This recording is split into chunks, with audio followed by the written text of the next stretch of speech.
Vieš, čo je na online zoznamkách najhoršie? Že väčšina ľudí tam nehľadá vzťah.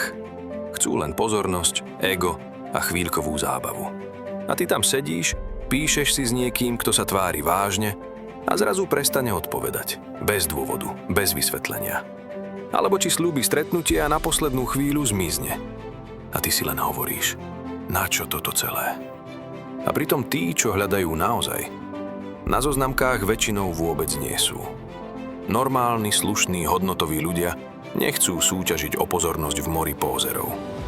Napríklad muž, 35 rokov z Bratislavy, úprimný, pokojný, inteligentný. Hľadá ženu pre reálny vzťah. Nie niekoho, kto si len dvíha sebavedomie. A presne takých ľudí spájame. Nie cez profily, nie cez hry, ale cez úprimný záujem. A keď dvaja hľadajú to isté, nemusí to byť vôbec komplikované.